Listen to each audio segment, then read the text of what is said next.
So the iPhone 8 or 7s is inevitably going to be released later on this year, and a lot of reputable sources have started outputting a bunch of features that the iPhone 8 might have.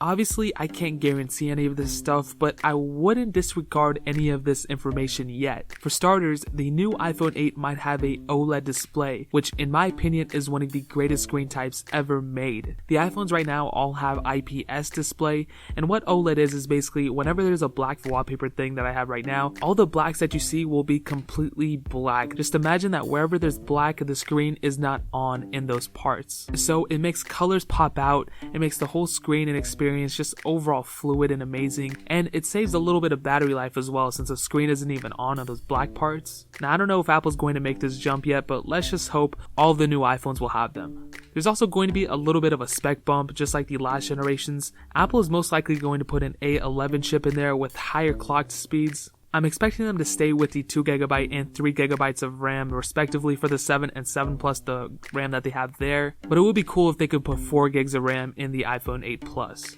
There's also going to be an update on the camera and the Touch ID functions. I wouldn't necessarily say they're going to get rid of the home button like a lot of sources have said, but they're most likely going to update the iPhone 7's fingerprint sensor and maybe make it so when you press it, it doesn't vibrate as much and it isn't as noticeable. The camera is also going to get a spec bump, maybe a 16 megapixel or 14 megapixel back facing camera, and hopefully an 8 megapixel front facing camera. I'm hoping that the dual camera setup that the iPhone 7 Plus had will make a comeback to all variants of the future iPhone. They maybe also mess with the aperture and maybe increase the aperture by a little bit so you can get the blurrier backgrounds and whatnot.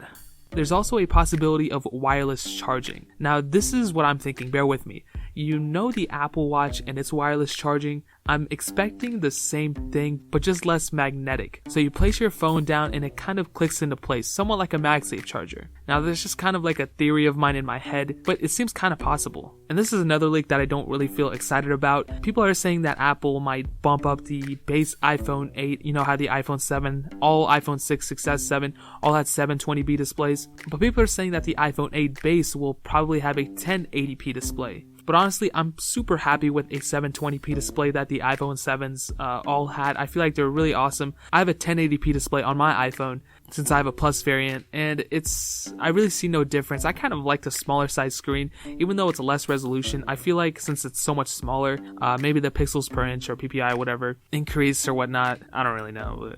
Battery life should also increase as well. With these newer iPhones, Apple is really getting better at battery management, and hopefully with newer updates for the current iPhone 7 and 6S variants, they do not interfere with battery life.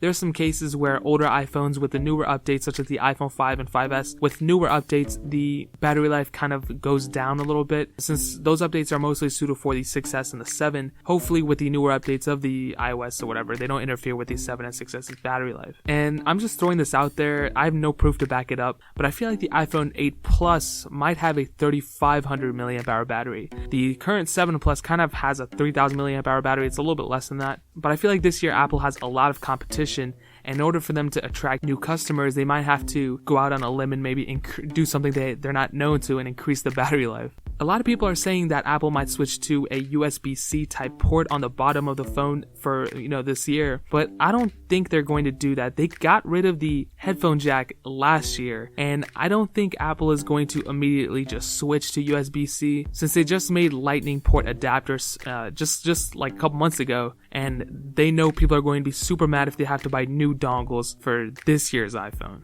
So those are just my 2 cents. Once we get closer to release day, more and more leaks will eventually come out, and I'll be happy to cover those once that stuff happens or whatever. So I hope you guys enjoyed this video. Like, comment, and subscribe. Add me on all of those social networks, links in the description. Feel free to tweet me. I currently have like 65 followers, even though I have like almost 10,000 YouTube subscribers, so it really makes no sense. But feel free to Snapchat me. That's where I have like over 2,000 people on Snapchat right now. So it's really hard to kind of comment back to you guys every once in a while, but I try my best. I love all you guys, and hopefully I'll catch you guys in the next video.